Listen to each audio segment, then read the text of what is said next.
blessings, brothers and sisters. Shalom y bendiciones, hermanos y hermanas de todo el mundo. Sean bienvenidos a esta importante discusión. Y como siempre, una cálida bienvenida para ti, Baruch. Qué bueno verte.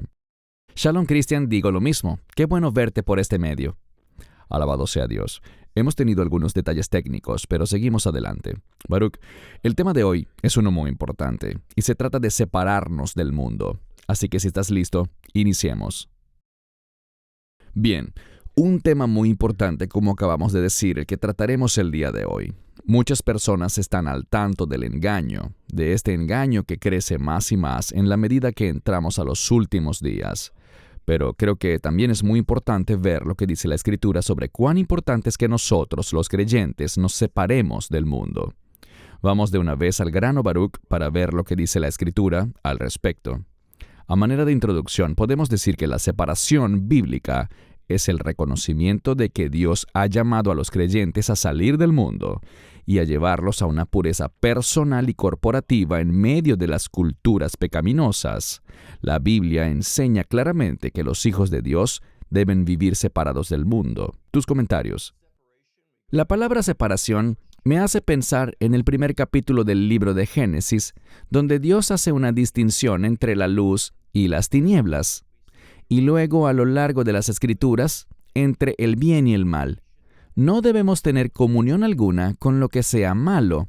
Estamos en este mundo, pero no le pertenecemos al mundo. Algo que diría es que nos acercamos a los últimos días. Hay una convergencia de eventos que apuntan a eso.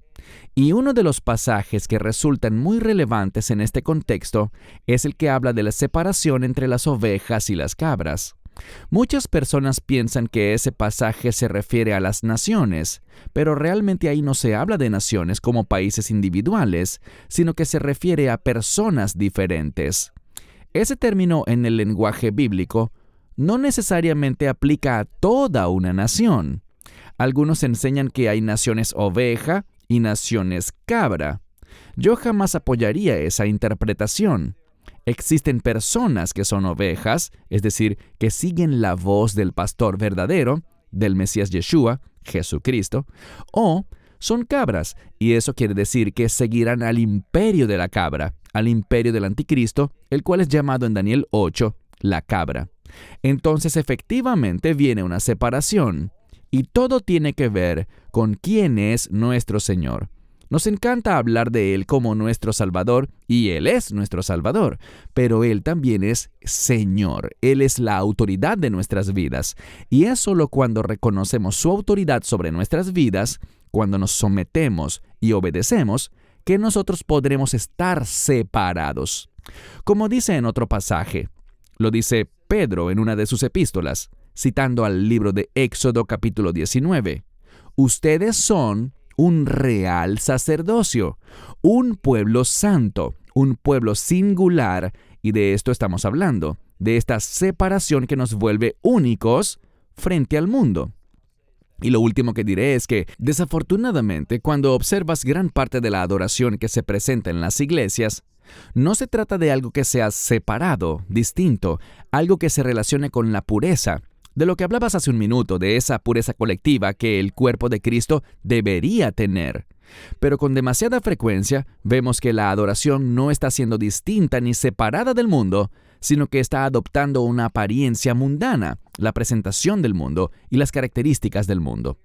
Creo que este es un tema muy importante el que trataremos hoy y que resulta muy oportuno frente a los tiempos que estamos viviendo en la actualidad. Amén. Y es que la iglesia se está conformando demasiado al mundo, ¿no te parece? Desafortunadamente es así. Cada día más creyentes están pareciéndose al mundo. No estamos defendiendo esa identidad distintiva que nos da la verdad de las Escrituras, sino conformándonos y adoptando el engaño del enemigo, que es realmente lo que el mundo promueve, siguiendo la propaganda satánica en vez de la verdad profética. Amén. Leamos algunas escrituras. Primera de Juan 2, 15 al 17. No améis al mundo, ni las cosas del mundo. Si alguno ama al mundo, el amor del Padre no está en él, porque todo lo que hay en el mundo, la concupiscencia de la carne, la concupiscencia de los ojos y la vanagloria de la vida, no es del Padre sino del mundo. Y el mundo pasa y sus deseos, pero el que hace la voluntad de Dios permanece para siempre. Tus comentarios, Baruch. Mira esta última parte. El que hace la voluntad de Dios. Lo importante es que no somos salvos por hacer la voluntad de Dios. Todo lo contrario, somos salvos simplemente por la fe. En la gracia de Dios es un regalo sin costo, pero hay algo que no se está enseñando suficientemente hoy en día. Cuando yo acepto el Evangelio, esa experiencia de salvación incluye el ser regenerado. ¿Qué significa eso? Que me convierto en una nueva criatura. Por lo tanto, como nueva criatura en Cristo, voy a pensar diferente y a conducirme diferente. ¿Cuándo empieza esto? Cuando entro en acuerdo con Dios. Desde ese momento adoptaré sus estándares. Hoy en día, gran parte de la iglesia está confundida, adoptando estándares que no le pertenecen a Dios, que no tienen fundamento bíblico, sino que son del mundo. Entonces, cuando somos regenerados, nos convertimos en una nueva creación. Vamos a tener una nueva naturaleza que buscará hacer justo eso. Hacer la voluntad de Dios, no para ganar la salvación, sino porque hemos sido salvos, y hacer la voluntad de Dios producirá que seamos ese pueblo singular, distinto, santo, puro, que será testigo del Mesías en este mundo, y eso es fundamental en cuanto a lo que significa ser un hijo de Dios, un discípulo del Mesías. Amén, gracias. Romanos 12, verso 2. Y no os conforméis a este siglo, sino transformaos por medio de la renovación de vuestro entendimiento, para que comprobéis cuál sea la buena voluntad de Dios, agradable y perfecta. Sé que tienes problemas con la traducción de la New King James en cuanto al término aceptable, pero te doy la palabra para tus comentarios. Es un gran versículo, pero realmente hay dos detalles. Primero, la palabra aceptable en la traducción King James debería decir agradable como lo es en español. Creo que algo aceptable es algo que reúne los requerimientos mínimos para ser aprobado, pero el término original implica algo plenamente agradable. Lo otro está en ambos idiomas mal. Dice, transformaos por medio de la renovación de vuestro entendimiento. Pero el original dice, sean transformados por la mente renovada. Y esa mente renovada es la mente de Cristo. Entonces, no se trata de que nos sometamos a un proceso mediante el cual somos renovados, sino que nosotros nos convertimos, como hablábamos antes, en una nueva criatura. No tenemos una mente que va mejorando, sino que se supone que ya tenemos la mente de Cristo. Se trata de un cambio, una transformación que sucede al recibir el Evangelio. Y esto es importante. Para que comprobéis. Es un término que implica documentar. Para que comprobéis lo que es bueno, y lo bueno se relaciona con la voluntad de Dios. Esto es lo que nos hace distintos al mundo. Esto es lo que causa que tengamos el poder para servir a Dios cuando adoptamos sus estándares en vez de los estándares del mundo. Gracias. Segunda a los Corintios 6, versos 14 al 16. No os unáis en yugo desigual con los incrédulos, porque ¿qué compañerismo tiene la justicia con la iniquidad? ¿Y qué comunión tiene la luz con la oscuridad? ¿Y qué acuerdo tiene Cristo con Belial? ¿O qué parte tiene el creyente con el incrédulo? ¿Y qué acuerdo tiene el templo de Dios con los ídolos? Porque vosotros sois templo del Dios viviente. Este es un texto muy importante en el que podemos pasar un buen tiempo meditando, Baruch, porque muchas personas tienen esa confusión. Si no podemos compartir con los no creyentes, entonces ¿cómo seremos capaces de ministrarles? Tus comentarios. Existe una enorme diferencia. Una gran diferencia, puesto que es cierto, estamos en este mundo. Debemos tratar con las personas de este mundo como testimonio. Podemos bendecirles y servir al Mesías al compartirles la verdad. Pero lo que dice aquí es, no se unan en yugo desigual. Hay una gran diferencia, una enorme diferencia entre ministrar a una persona y estar en el mismo yugo con un no creyente. Esa es la diferencia. Y leemos en estos versos que la justicia nos pertenece a nosotros. Somos llamados a vivir rectamente. Y eso va alineado a las expectativas de Dios. La Torá nos revela lo que es justo y lo que es injusto, mientras que la iniquidad le pertenece al anticristo. Vemos estos términos y resultan muy relevantes debido a los tiempos que se aproximan y en los que estamos entrando ya. Y queda claro que o bien nos comprometemos con la justicia o con la iniquidad. No existen posiciones intermedias. Vemos que el Mesías, su palabra y sus propósitos siempre se relacionan con la justicia. El anticristo es el hijo de la iniquidad. Y por aquí tenemos esta otra palabra, comunión. Yo puedo ministrarle a una persona, puedo ser amigo de mi vecino y bendecirlo y compartir con él, pero eso no significa que yo tenga comunión con él, porque hasta que esas personas sean creyentes, no podremos tener ese compañerismo, esa unidad a la que se refiere la palabra comunión. Y la luz y las tinieblas no pueden cohabitar en un mismo lugar. Y luego leemos, ¿qué acuerdo tiene el Mesías con Belial? Que es un término que proviene del Antiguo Testamento. Se menciona unas 4 o 5 veces en referencia a un grupo de personas que son perversas y que aman la maldad.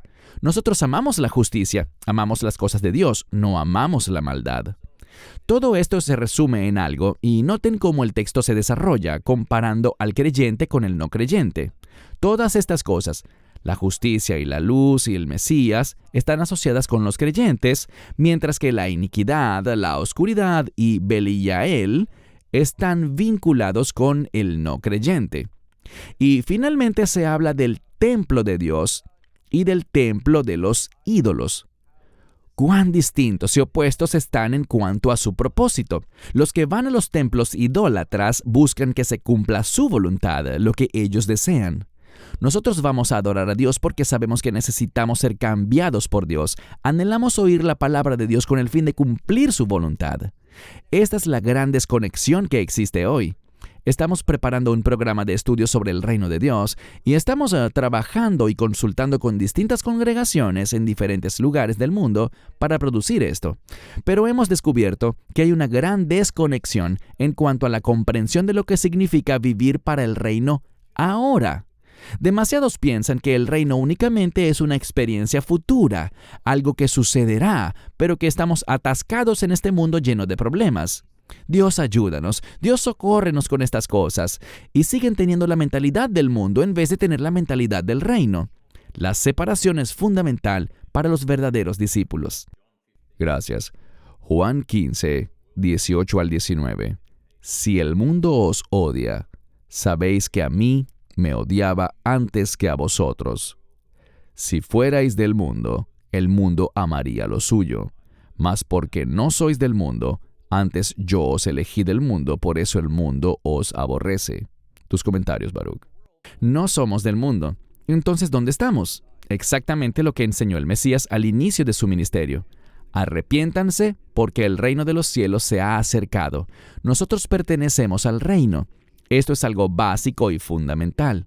Recientemente llegamos de un viaje, y mientras estuve en la gira, le preguntaba a la gente cuál es el adjetivo más importante que describe al reino de Dios.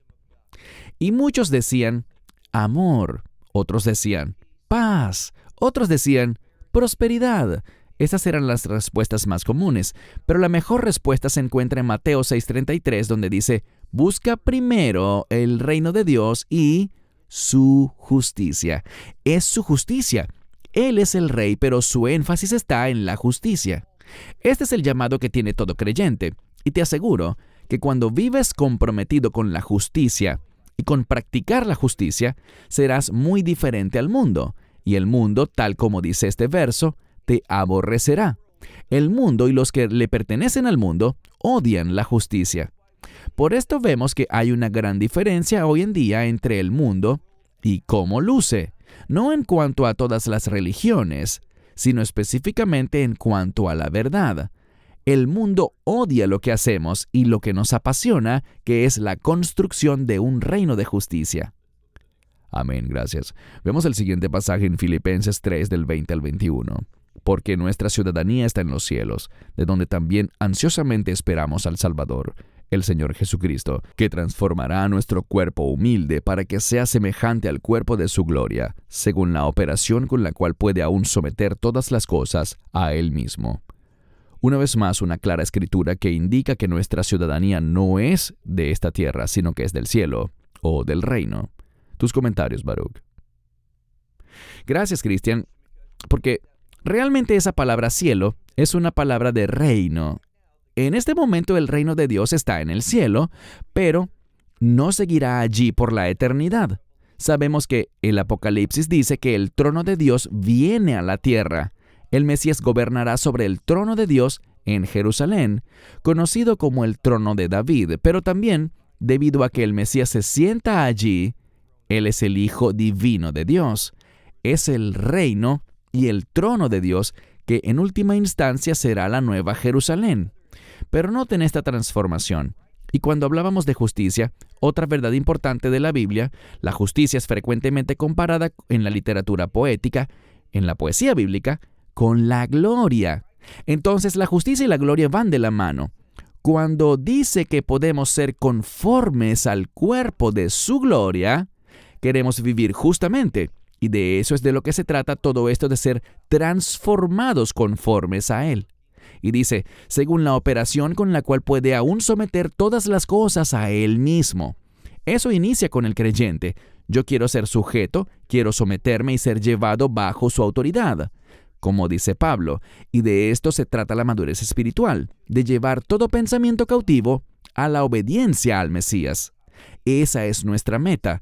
Así es como vivimos distintiva y peculiarmente en este mundo. Y de nuevo, como dijimos antes, esto generará odio, ira y persecución. Esa es la dirección hacia la que este mundo avanza. Correcto. Santiago 4:4. Adúlteros y adúlteras, ¿no sabéis que la amistad con el mundo es enemistad con Dios? Cualquiera pues que quiera ser amigo del mundo se constituye enemigo de Dios. Este es uno de los más claros y tremendamente poderosos versículos que hay. Sé que con el término adúlteros la Biblia también se refiere a la idolatría, pero ¿qué nos puedes decir, Baruch?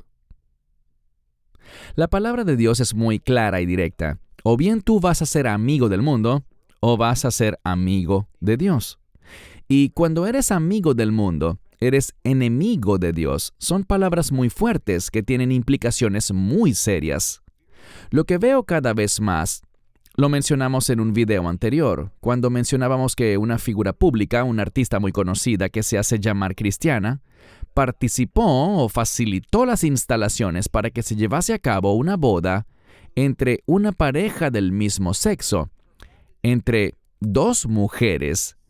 Y la explicación que ella dio es que Dios es amor y por eso todo queda justificado. Cuando tú crees que violar la palabra de Dios es a lo que el amor te conduce, desafortunadamente eso te convierte en enemigo de Dios. Esto es demasiado serio y creo que una de las críticas que más recibimos es que somos demasiado serios, que somos demasiado literales en cuanto a lo que Dios dice. Pero te diré algo. Nadie que tome a Dios en serio y tome su palabra literalmente se arrepentirá de haberlo hecho. Pero quiero hablarle a los creyentes en amor, a aquellos que comprometen los valores de la Biblia, dándoles interpretaciones erradas para conformarse y parecerse al mundo. Estarán terriblemente arrepentidos cuando se presenten ante el tribunal del juicio del Mesías. Amén. Y Baruch hablaba de Amy Grant, para quienes tuviesen la duda. Mateo 5, 14 al 16. Eres la luz del mundo. Una ciudad asentada sobre un monte no se puede esconder, ni se enciende una lámpara y se pone debajo de un almud o una canasta, sino sobre un candelero y alumbra a todos los que están en la casa. Así brille vuestra luz delante de los hombres, para que vean vuestras buenas obras y glorifiquen a vuestro Padre que está en los cielos. Tus comentarios, Baruch. Fíjense en el énfasis. Nosotros brindaremos luz. Eso significa que seremos una fuente de revelación para la gente que está perdida, o quizás para hermanos creyentes que necesitan crecer y madurar. Y dice, deja brillar tu luz. ¿Cómo lo hacemos? Haciendo buenas obras. De nuevo, no somos salvos por hacer buenas obras. No es nuestra conducta la que nos lleva al reino de Dios, sino que es fe, es gracia, es un regalo sin costo. Solo debemos aceptarlo. Pero habrá una transformación. Habiendo sido salvos gratuitamente por la gracia de Dios, nos convertimos en una nueva creación que vivirá interesada, comprometida y apasionada Esa nueva naturaleza deseará hacer buenas obras y glorificar a nuestro Padre en los cielos. Es hacer esas buenas obras lo que produce este deseo de glorificar a Dios. Hacemos buenas obras porque queremos que Él sea glorificado. No se trata de nosotros, se trata de honrarle a Él y mostrar su autoridad sobre nuestra vida, cambiando cómo vivimos. La verdadera fe produce un cambio en la conducta. No somos salvos por ese cambio, somos salvos por la fe. Pero la verdadera fe genera ese cambio, un cambio que glorifica a Dios. Por eso nos esforzamos. En eso es en lo que se debe basar la vida de todo creyente. Exactamente, gracias. Colosenses 1:13. Él nos ha librado del poder de las tinieblas y nos ha transportado al reino del Hijo de su amor. Una vez más, algo maravilloso que el Señor ha hecho es librarnos del poder de las tinieblas. Por eso es tan importante cómo debemos vivir y separarnos del mundo. Tienes la palabra, Baruch. Solo haré un comentario breve. Dice, el reino del Hijo de su amor. Hay dos cosas. Sí, Dios ama a su Hijo. Él ama a su Hijo primero y principal porque Yeshua es el Hijo de Dios. Pero en segundo lugar, un hijo es un siervo. Vemos en la Escritura cuando Yeshua es bautizado, cuando sale del agua, Dios dice, «Este es mi Hijo amado en quien tengo complacencia». ¿Por qué? Al bautizarse, Él está afirmando, «Iré a Jerusalén, moriré, seré sepultado y luego resucitado». Obediencia. La obediencia siempre tiene su raíz en el amor. Es nuestra obediencia la que demuestra nuestro amor por Dios. Y cuando vemos aquí el reino del Hijo de su amor, descubrimos que el reino es el lugar en el que experimentaremos a plenitud el amor de Dios. Nosotros podremos experimentar un adelanto de eso cuando vivimos de acuerdo con los principios del reino hoy en día. Y es vivir de acuerdo con los principios del reino lo que causará que estemos separados, que seamos diferentes y únicos, que seamos ese real sacerdocio. Ese es nuestro llamado y es fundamental para todo creyente. Amén, gracias. La siguiente escritura es Filipenses 2:15. Para que seáis irreprensibles y sencillos, hijos de Dios sin mancha en medio de una generación maligna y perversa, en medio de la cual resplandecéis como luminarias en el mundo. Muy parecido a lo que vimos antes sobre ser luz en el mundo, pero ¿qué puedes comentar? Hoy has presentado maravillosas escrituras que realmente son textos que identifican a los creyentes, cómo los creyentes son llamados a pensar de sí mismos, y no solo a pensar de sí mismos, sino a expresarlo con sus vidas, tomar estas palabras y hacerlas realidad en sus vidas, en su conducta. Y noten lo que vemos aquí. Irreprensibles, sencillos, somos hijos de Dios en medio de este mundo, de esta generación maligna y perversa. Y creo que la mayoría de la gente observaría el mundo en el que vivimos en este año 2023 y vemos que es mucho más perverso y corrompido de lo que era en el 2013 o en el 2003 o en 1993. Si vamos regresando de 10 en 10 años, notaremos que el mundo está haciéndose más perverso y más hostil en contra de la justicia. Eso debería llamar nuestra atención. Estamos avanzando hacia un tiempo de decisiones. Hablé sobre esta separación entre las ovejas y las cabras. Bien, en la medida en la que vivamos fielmente, vamos a demostrar que somos ovejas. Y el mundo odia a las ovejas y a lo que ellas representan. En esencia, que es la pureza, el compromiso. Ellas oyen la voz del pastor y lo siguen. Ellas odian ese tipo de obediencia. Por esto les digo con toda certeza que la persecución viene y ya está ocurriendo en muchos lugares y se volverá mucho peor alrededor del mundo. Correcto, gracias. Romanos 8, del 7 al 9. Porque la mente carnal es enemistad contra Dios, porque no está sujeta a la ley de Dios ni puede estarlo. Así que los que están en la carne no pueden agradar a Dios. Pero vosotros no vivís según la carne, sino según el Espíritu, si es que el Espíritu de Dios mora en vosotros. Ahora bien, si alguno no tiene el Espíritu de Cristo, no es suyo. Creo que has comentado sobre esto muy bien, Baruch, en cuanto a que las cosas se pondrán peor, y este es el tiempo para que tomemos estas cosas muy en serio. Nos comprometamos con el Evangelio y no ofendamos ni contristemos al Espíritu Santo. Él es nuestra ayuda, nuestro consolador, y Él nos ha dejado claras instrucciones para que no vivamos en la carne, sino en el Espíritu. Tus comentarios, Baruch.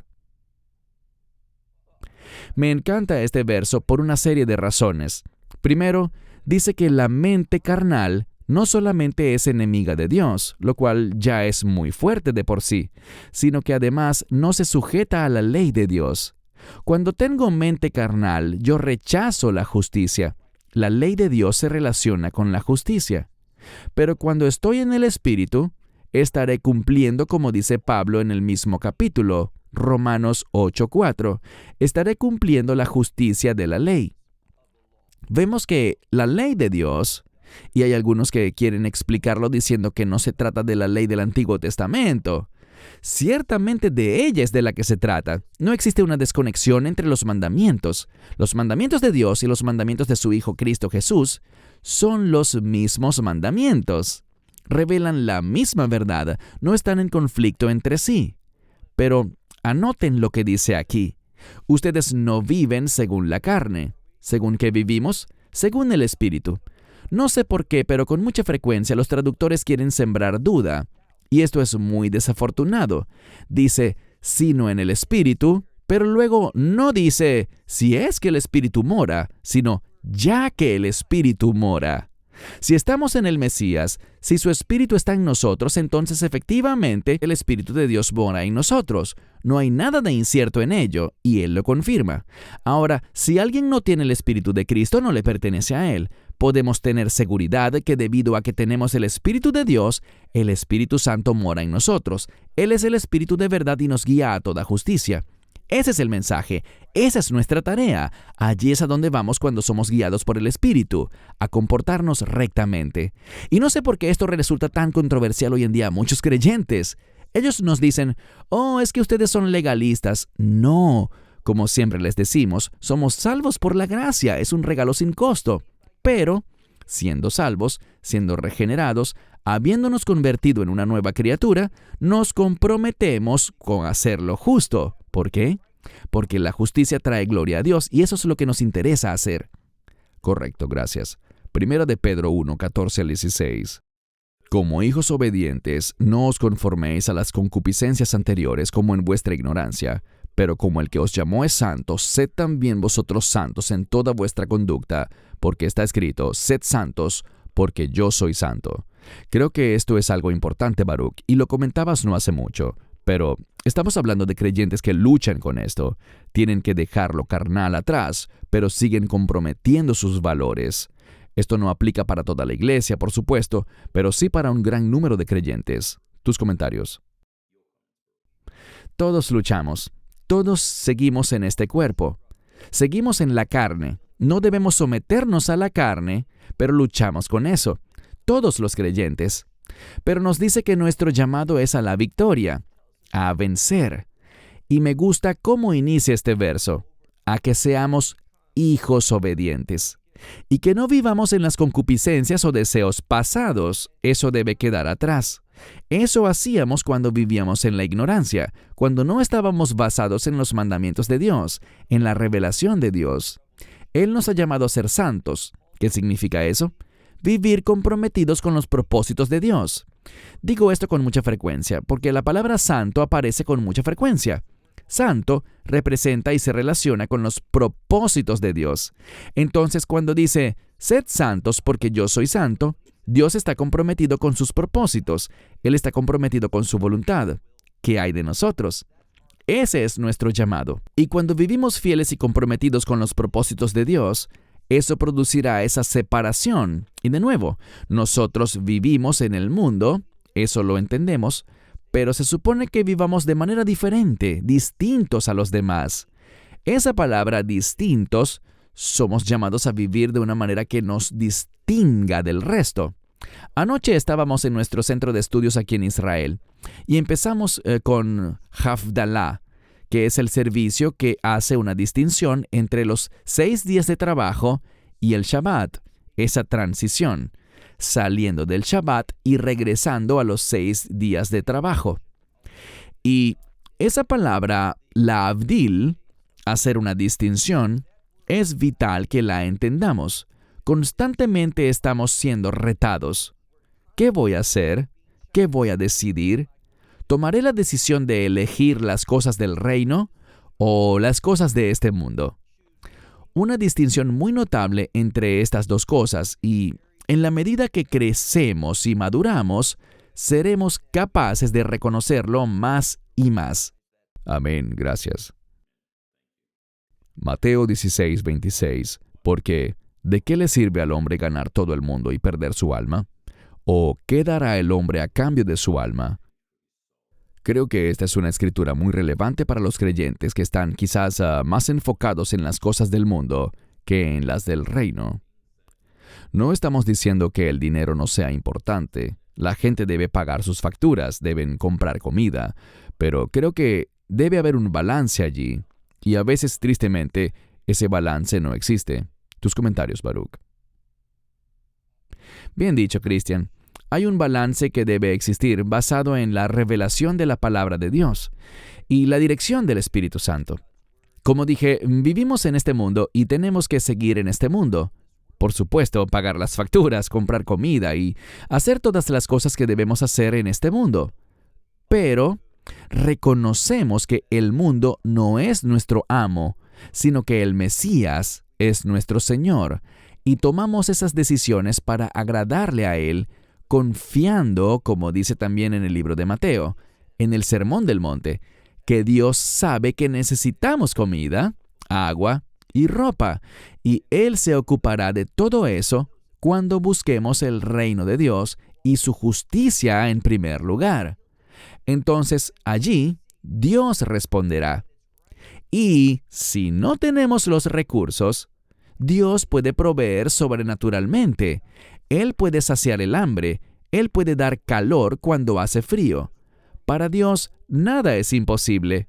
Pero aun si no lo hace, no le seamos infieles. Este mundo es temporal. Este cuerpo será destruido de cualquier manera. Se hará polvo y desaparecerá. Mi énfasis no está en el cuerpo, sino en el alma. Lo material es para el cuerpo, lo espiritual es para el alma.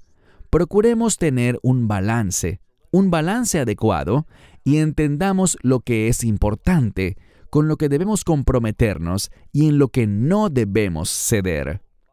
Es vital que tomemos decisiones correctas en cuanto a lo que hacemos y a lo que dejamos de hacer.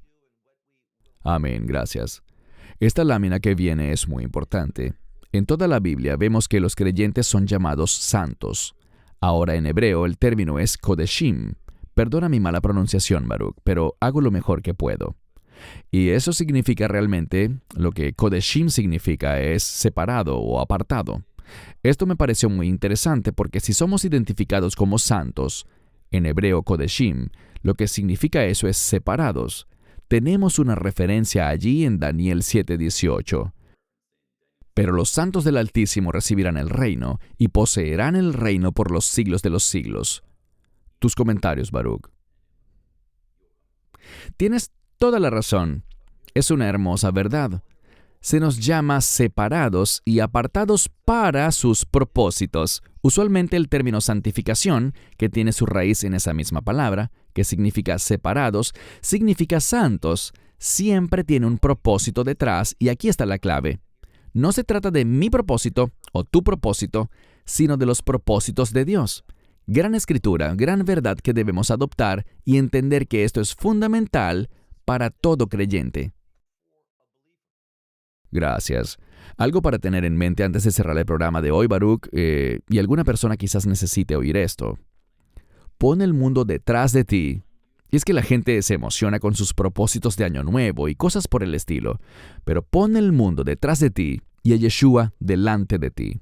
Hagamos un compromiso serio para vivir el Evangelio, distingámonos claramente del mundo, y nada irá mal, porque estamos del lado ganador.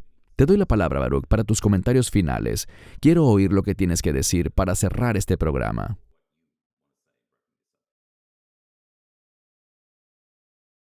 La palabra de Dios lo deja muy en claro. Somos llamados a ser un pueblo especial. Somos llamados a vivir de una manera diferente. Y lo que nos brinda el entendimiento para vivir como Dios quiere es simplemente la revelación de su palabra. Cuando vivimos comprometidos con la palabra de Dios, siguiendo sus instrucciones, cumpliendo su voluntad, descubriremos que esa actitud será vista como una invitación al Espíritu Santo para que venga y nos brinde su poder, para que nos dirija, nos dé la perspectiva de Dios y la sabiduría para implementar su verdad en nuestra vida y para cumplir su voluntad al ser de bendición para los demás. Hemos visto que existe una relación directa entre estar separados, en ese sentido positivo, y ser útiles para Dios. Aquellos que le pertenecen al mundo, que viven de acuerdo al mundo y que piensan como piensa el mundo, no serán instrumentos útiles para los propósitos de Dios. Hacemos muchos videos, pero creo que este particularmente es uno de los más importantes, y también las escrituras que fueron seleccionadas. Te doy las gracias, Cristian, por elegirlas, pues yo no tengo nada que ver con la selección de esos pasajes, pero han sido maravillosas. Debemos leerlas, meditar en ellas, orar con base en ellas. Dios, quiero que esta sea mi realidad. Es algo maravilloso orar con base en las Escrituras, pidiéndole a Dios, Señor, haz de este texto la realidad de mi vida. Cuando haces eso, lograrás separarte del mundo, vivirás demostrando este real sacerdocio. Tendrás esa característica distinta y especial que le agrada a Dios. Vivirás rectamente. ¿Y cuál será el resultado? Tú serás un instrumento que le traerá gloria a Dios. De eso es de lo que se trata este video, de ser útiles y ser instrumentos que glorifican a Dios. Ese es nuestro llamado como familia de Dios. Finalmente, que Dios les bendiga en la medida que se esfuerzan por cumplir estas cosas y ser su pueblo fiel. Amén. Bien, ciertamente no tengo nada más que añadirle a eso. Un mensaje muy claro. Gracias por tu tiempo, Baruch, y por enseñarnos sobre las escrituras que exploramos hoy. Hermanos y hermanas, gracias por acompañarnos. Espero que les haya bendecido este programa. Y si no se han suscrito aún, por favor, háganlo a YouTube, suscríbanse y denle like y compartan este video. Y oramos para que Dios les bendiga y guíe en la medida que nos vamos separando más y más de este mundo, anhelando con ansias el regreso de Yeshua HaMashiach. Nos despedimos, Baruch Korman, desde Israel, y un servidor aquí en Sydney, Australia. Shalom y que Dios les bendiga. So here in Sydney, Australia, shalom and God bless you. Esperamos que te hayas edificado con el mensaje de hoy y lo compartas con otros. Te invitamos a seguir nuestros estudios cada semana por este canal y por el portal de YouTube de Amarás a Israel. También puedes descargar nuestra aplicación móvil gratuita, Mi Estudio Bíblico. Finalmente, para obtener más información sobre nosotros, visita nuestra web amarasaisrael.org, donde encontrarás otras conferencias de Baruch en audio, video y texto. Hasta el próximo programa. Que el Señor te bendiga en Yeshua HaMashiach, Jesús el Mesías, mientras caminas con Él. Shalom desde Israel.